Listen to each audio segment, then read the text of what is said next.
acuan kita juga kalau mau ekspor ke Australia ataupun kalau dari Australia gitu yang mengatur itu adalah Biosecurity Act. Nah, ini gampang sekali Bapak Ibu sekalian. Jadi Bapak Ibu nanti kalau mau tahu lebih lanjut tentang Baikon, tinggal ketik Baikon, terus nanti ada linknya, bisa dimasukkan produk apa yang mau diekspor, nanti ada ketentuannya. Tapi untuk siang hari ini jangan khawatir, saya sudah resume bagaimana, jadi Bapak Ibu tinggal dengarkan dan nanti saya sharing, mudah-mudahan dapat berguna. Nah, saya ini pemerintah Australia itu memang mengkategorisasikan. Jadi kalau untuk produk rempah dan bumbu jadi itu dia kalau di bawah Biosecurity Act tadi itu dia mengkategorisasikan ini produknya apa nih, biji-bijian atau selain biji-bijian. Jadi kalau masuk ke Biosecurity Act itu pasti nanti harus dipilih gitu ya, opsinya adalah ini ground seed atau yang lain gitu. Jadi ada beberapa persyaratan cukup berbeda. Nah, kemudian ini jenis atau cabai kapsikum gitu ya. Itu dari kategorisasi untuk kita mau tahu jakannya. Nah, makanya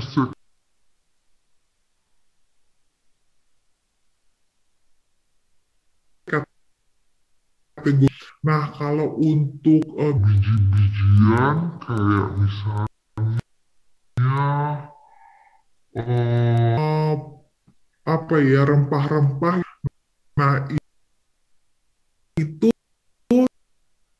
secara umum dia tidak memakan pertanian. Ini sebenarnya Gusi sebagai eksportir, tapi mungkin sebagai importir persyaratan perizinan yang ekspor itu juga kena dampaknya karena pasti ada beberapa dokumen yang kemudian diminta oleh importir gitu. Nah, dalam perhatikan ini cukup cukup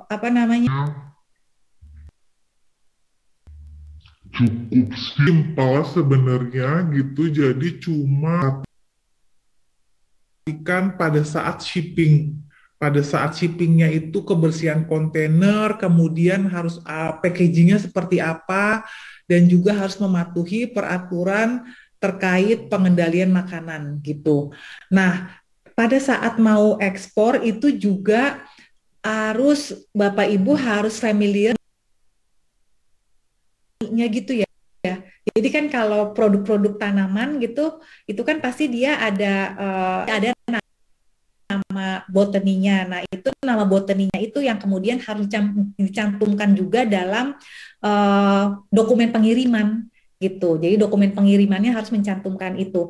Secara garis besar untuk produk makanan ataupun spices gitu ataupun rempah-rempah memang di sini tidak boleh untuk yang segar. Jadi misalnya kayak jahe atau misalnya kayak kunyit itu nggak bisa gitu. Pemerintah Australia itu belum menerima produk-produk yang segar. Jadi harus yang frozen ataupun yang sudah dikeringkan atau yang dalam bentuk powder gitu. Jadi harus kalau bentuknya segar itu tidak bisa diterima. Jadi nanti kalau Bapak Ibu yang sekarang punya pertanian gitu, yang sudah punya lahan pertanian yang produksinya jahe, turmeric, kemudian gelenggel gitu ya, laja kalau bahasa ininya di bahasa Jawa Barat, laja, kemudian lengkuas, kemudian lada dan lain sebagainya itu jangan yang fresh. Jadi harus di frozen ataupun harus dibubuk dalam bentuk bubuk gitu. Nah, kayak misalnya daun pisang atau daun taro gitu. Taro leaf, daun talas gitu, itu juga ada peluangnya ke sini, tapi tidak boleh dalam bentuk fresh, tapi harus dalam bentuk yang frozen gitu. Nah, kemudian Yang selain untuk produk yang biji-bijian tadi, jadi ada kapsikum sama cabai, itu dia juga mempersyaratkan ini mau dijual langsung. Kalau produknya mau dijual langsung ke retail, jadi misalnya importirnya itu langsung gitu menjual ke retail, nah itu harus dibuat misalnya 500 gram per paket gitu. Dan dari situ harus ada rinci gitu di kemasannya itu beratnya berapa dan kemudian tidak boleh terkontaminasi oleh kontaminan. Jadi nggak boleh ada tanah, nggak boleh ada sisa-sisa bekas kotoran hewan gitu ya. Itu mohon menjadi perhatian oleh Bapak Ibu sekalian. Karena kalau nanti ada kontaminan, jadi misalnya kayak jahe gitu kan ya, kan kita panen gitu kan biasanya belum bersih tuh. Nah itu harus dibersihkan secara benar-benar bersih, kemudian di frozen. Nah, kemudian baru dikirim. Karena nanti kasihan juga importirnya di sini kan kalau udah ngirim, kemudian ternyata ada kontaminan, nggak bisa tuh di custom clearance tuh nggak bisa keluar. Nah, nanti either mau direekspor atau harus dia harus dimusnahkan gitu.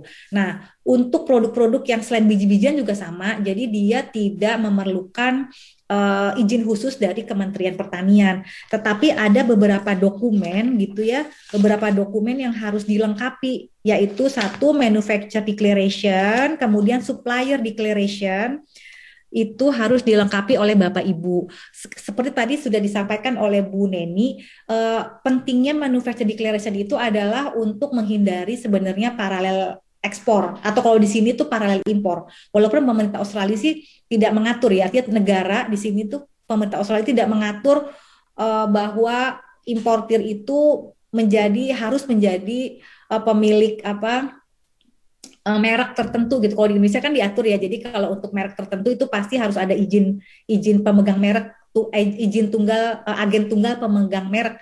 Nah, kalau di sini enggak. Jadi silakan mau impor produk yang sama siapapun itu boleh, tapi biasanya kan ada etika bisnis dan itu untuk menghindari impor ilegal gitu. Makanya pasti ada kewajiban manufacturer declaration gitu. Ini untuk menghindari tadi yang disebut Bu Neni tadi. Jadi si perusahaan itu sudah menunjuk importirnya adalah misalnya soal Pak Antonius nih, tapi ternyata ada perusahaan lain yang secara diam-diam mengimpor produk lain tanpa sepengetahuan eksportirnya. Jadi dia beli di pasar gitu di Indonesia gitu ya, dari misalnya dari Alfamart atau dari Indomart atau dari supermarket di Indonesia, dia packing, dia masukin ke kontainer tuh dia kirim ke sini.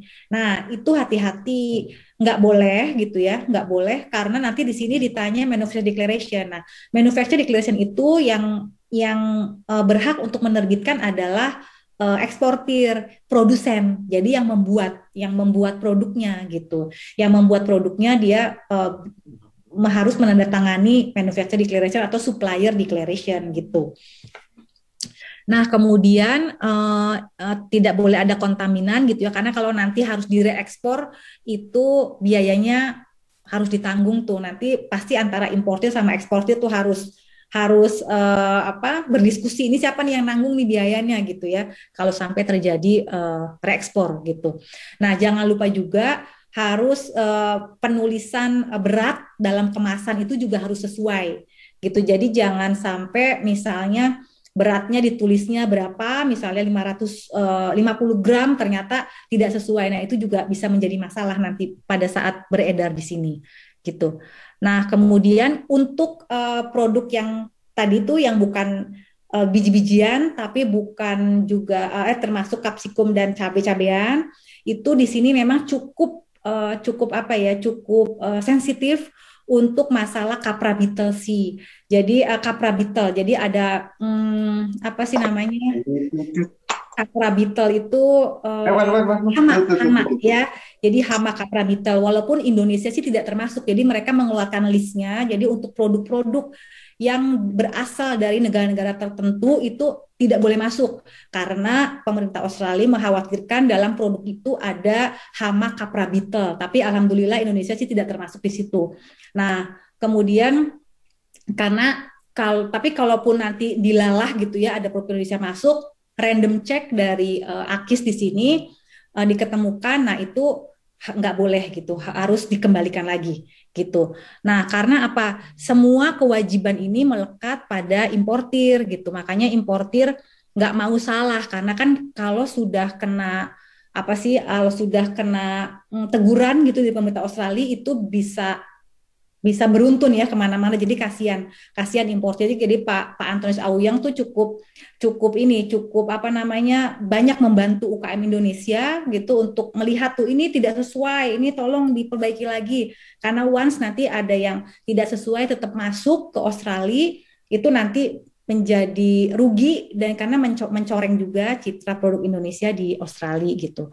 Nah, lembaga-lembaga yang memang di sini mengatur mengenai apa, Hmm, mengenai untuk importasi produk makanan itu selain tadi kayak biosecurity atau AKIS ya, karantin di sini, kemudian juga ada Therapeutic Good Administration itu untuk produk-produk yang eh, obat-obatan gitu, produk-produk obat-obatan. Jadi kalau misalnya kayak minuman herbal, kalau memang mendeklaim minuman herbal kemudian mengandung khasiat kesehatan, itu harus dicek dulu oleh Therapeutic Good Administration apakah benar seperti yang deklarasikan oleh perusahaan Bapak Ibu gitu. Kemudian kita beranjak lagi. Jadi tadi kalau itu secara garis besar untuk yang biji-bijian gitu ya, untuk berdasarkan apa namanya seeds, kemudian yang berdasarkan cabai atau kapsikum. Nah, sekarang kita lanjut lagi. Untuk Australia itu harus memperhatikan labeling dan kemasan gitu. Mungkin nanti Pak Antonius juga akan menjelaskan secara detail. Jadi harus dalam bahasa Inggris, mencantumkan country of origin, harus ada nutrition fact-nya gitu ya. Terus ada health star rating, karena ternyata kalau saya boleh share kepada Bapak Ibu sekalian, kenapa pemerintah Australia itu dalam packagingnya itu sekarang sudah mulai memperkenalkan health star rating gitu, karena memang ternyata secara konsumen behavior, ini ada penelitian yang saya ambil dari Euro International, itu adalah orang Australia itu dia uh, punya kebiasaan untuk apa ya, look for healthy ingredients. Jadi mereka tuh melihat secara detail makanan ini tuh sehat apa enggak ya buat saya gitu. Hampir 51%. Jadi bisa Bapak Ibu bayangkan bahwa dari 51% populasi penduduk Australia yang 26 juta ini, ternyata 51%-nya itu memang tipikal gitu ya, konsumen behaviornya itu dia sangat memperhatikan healthy ingredient. Jadi Bapak Ibu nanti mungkin yang memproduksi produk-produk makanan itu mulai kalau mau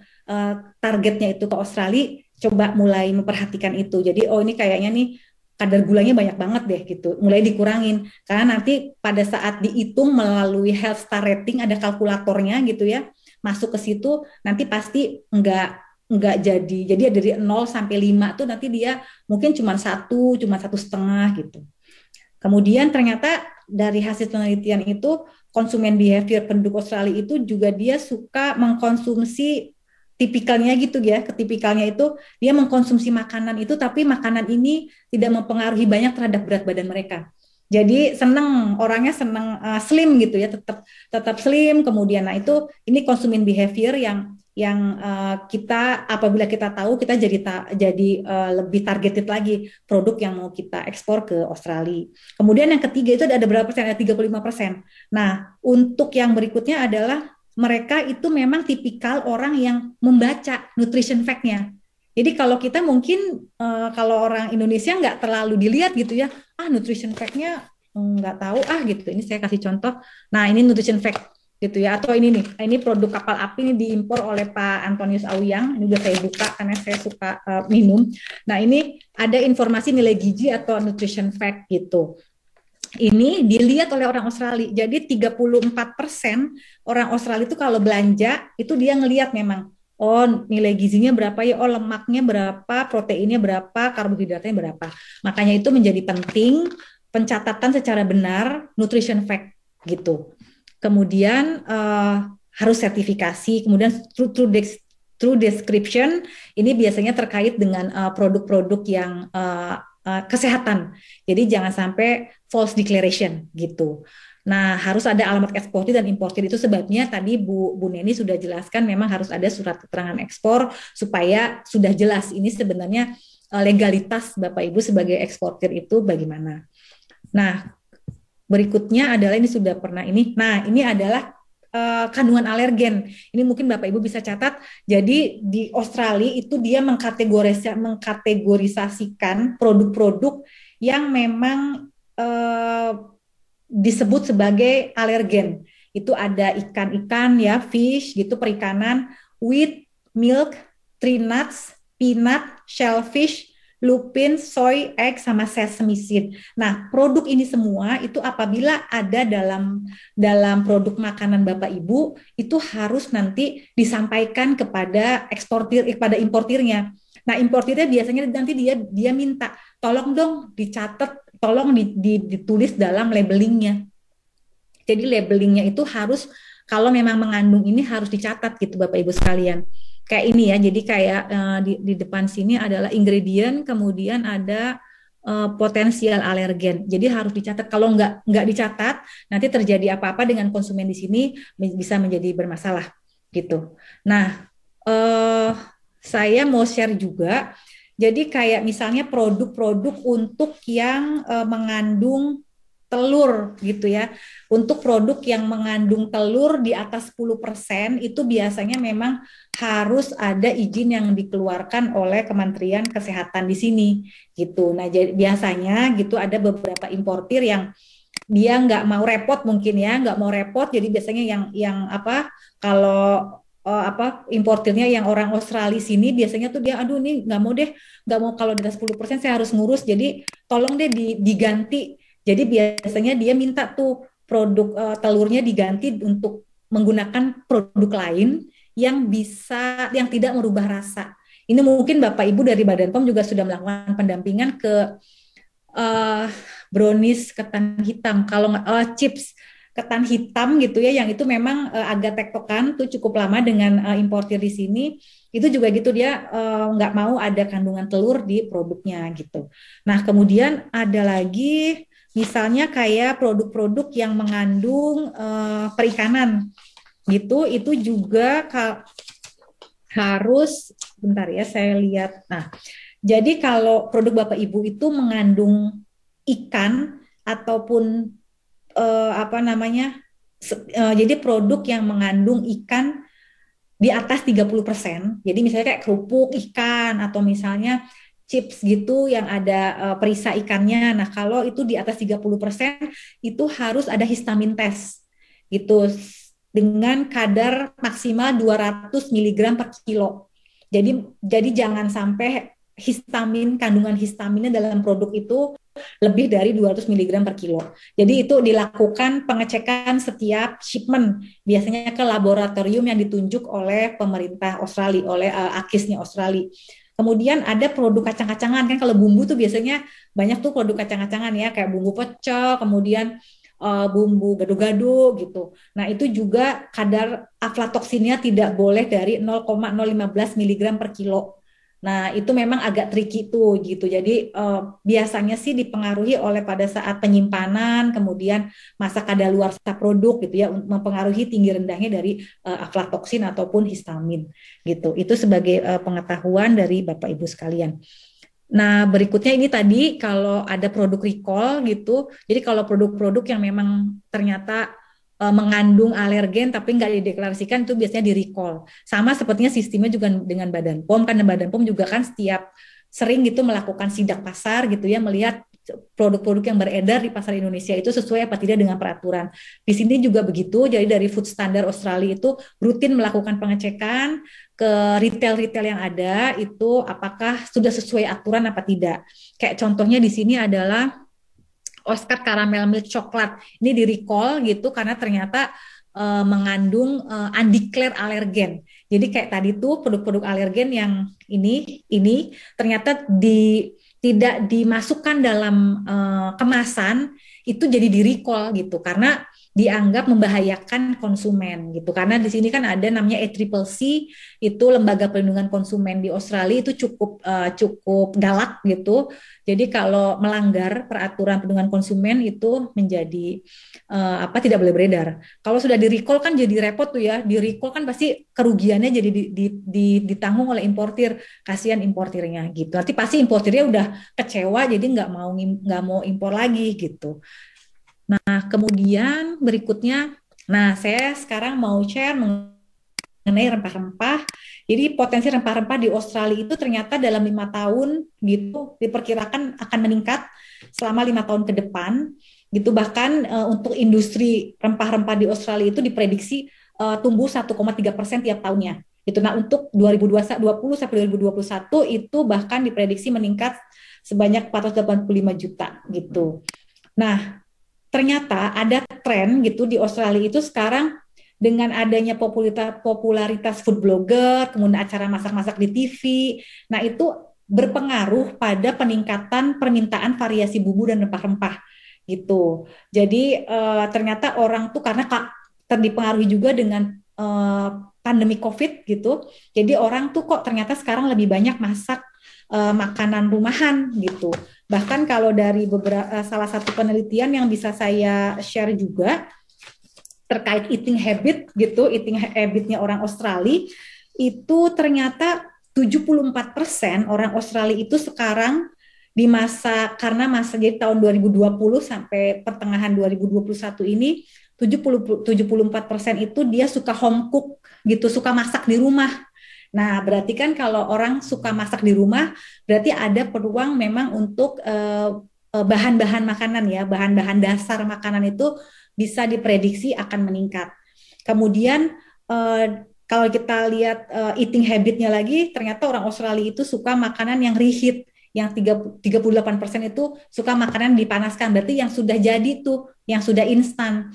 Makanya ternyata trennya juga sekarang banyak di Australia itu ada yang namanya kayak Marley Spoon atau Hello Fresh itu jadi perusahaan makanan yang mengirim gitu menjual produknya itu sesuai dengan porsi makanan. Jadi kayak misalnya uh, apa ya resep satu resep gitu, satu resep untuk 4 orang, satu resep untuk 2 orang gitu. Nah itu sekarang mulai tumbuh gitu, sekarang mulai tumbuh. Nah itu berarti kan ada peluang memang untuk ekspor produk-produk frozen ataupun powder gitu ya, yang sebagai bumbu gitu.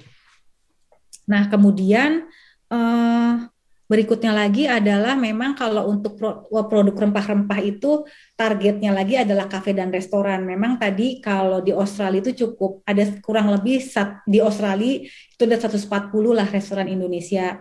Kalau di Sydney itu bahkan dari KJRI Sydney itu sudah menginisiasi yang namanya eh, Australia IRA, Restoran Association, Indonesia Restaurant Association. Jadi memang sudah ada terkumpul restoran-restoran Indonesia sehingga lebih gampang untuk bisa kita approach untuk memasarkan produk Indonesia juga gitu. Nah, saya share lagi mengenai eating habit. Jadi orang Australia senang untuk home cook itu 74%, untuk makanan yang reheat itu 38%, kemudian order food gitu ya, kalau untuk kayak kita go food gitu, pesan gitu sekitar 31%. Untuk makan di restoran ternyata dia 21%. Jadi di masa pandemi karena pandemik gitu ya, pengaruh yang lockdown nggak on off gitu. Jadi memang menurun cukup drastis gitu. Nah, kemudian ini saya share juga mengenai data perdagangan rempah-rempah di Australia. Dari Indonesia betul meningkat gitu. Jadi dibandingkan dari kalau kita lihat dari tahun 2020 kita bandingkan dengan 2019. Jadi dari 24,9 juta meningkat menjadi 29,6 juta. Nah, menariknya gitu, ternyata impor rempah-rempah dari China itu menurun. Jadi kalau kita bisa asumsikan kita mengambil sedikit ceruk gitu ya, sedikit market share dari produk rempah-rempah China yang masuk ke Australia. Jadi terus menurun kalau dilihat dari tahun 2018 sampai 2020. Ya 2018 itu 18,5 juta, 2019 menurun ke 14,8 juta, di tahun 2020 juga menurun lagi gitu. Nah, dari India menaik. Nah, ini kompetitor kita memang kalau untuk rempah-rempah itu di Australia adalah India. Karena komunitas India di sini juga banyak dan juga ada faktor sesama negara Commonwealth gitu ya. Jadi itu adalah tantangan terberat kalau untuk produk rempah-rempah Indonesia di pasar Australia. Karena untuk impor Australia untuk produk rempah-rempah dari India itu naik gitu dari tahun 2018 sampai 2020 gitu. Walaupun naiknya tidak terlalu signifikan sih gitu ya. Jadi sempat naik turun naik lagi gitu. Nah, kemudian berikutnya segmentasi produk. Jadi kalau Bapak Ibu yang sekarang udah punya produk-produknya, ternyata kalau kita mau lihat juga ada segmentasi produk untuk produk-produk rempah-rempah. Untuk spices itu memang 34,1%. Jadi lumayan banyak memang didominasi oleh spices. Terus kemudian herbs yang dari daun-daunan, daun taro, daun jeruk, kemudian daun bay leaf itu daun salam gitu ya. Untuk makanan itu 13,2%. Kemudian root herbs yang dari akar-akaran itu 11,3%. Kemudian ada juga yang dari biji-bijian gitu. Kemudian dari bunga juga.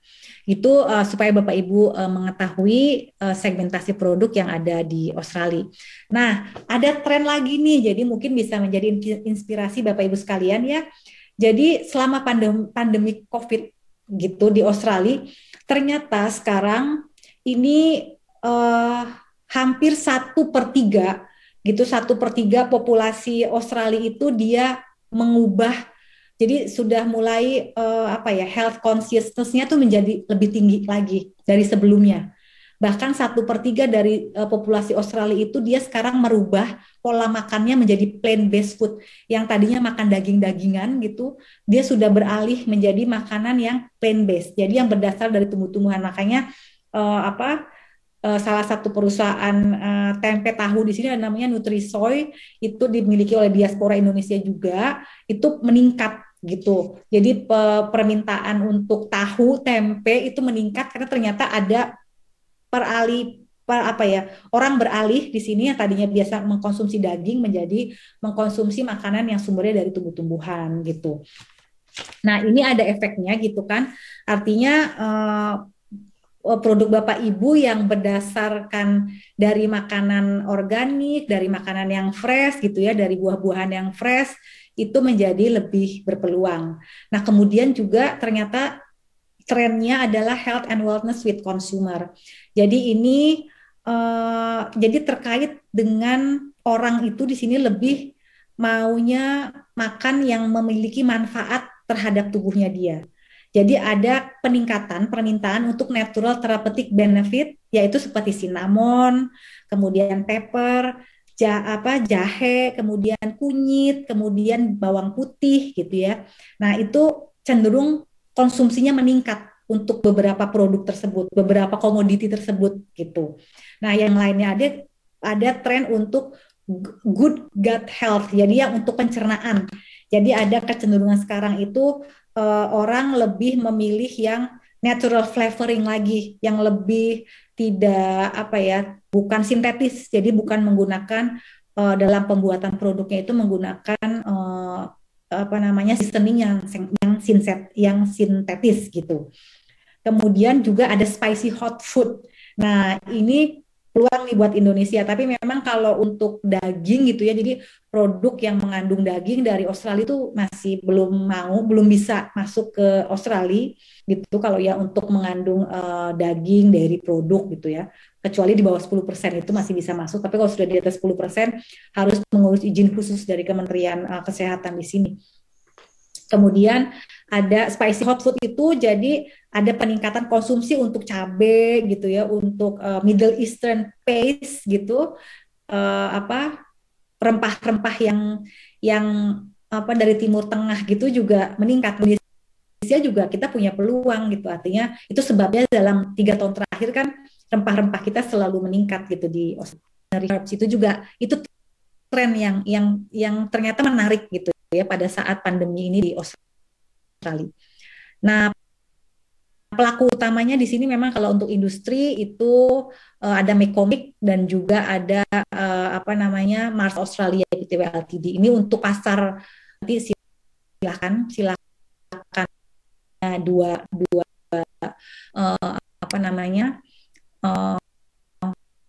industri tapi memang importir dia tapi dia memproduksi, jadi dia ada importir lain gitu mengambil dari importer tersebut gitu. Untuk kemudian begini bentuknya. Jadi kalau nanti bisa deal dengan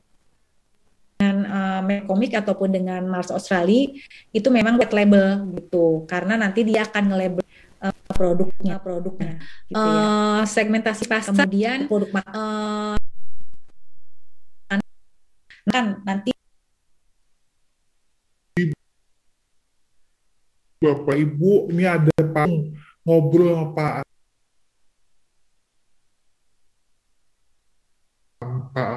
Pak Anton makanan di Australia, jadi Bapak mereka gitu. Ini website penting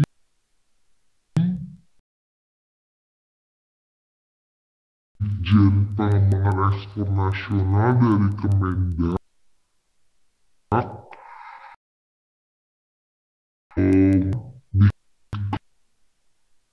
Aturan utama yang dikeluarkan oleh pemerintah Australia.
Pak Antonius Aiwang ini adalah Direktur dari Summit Trading.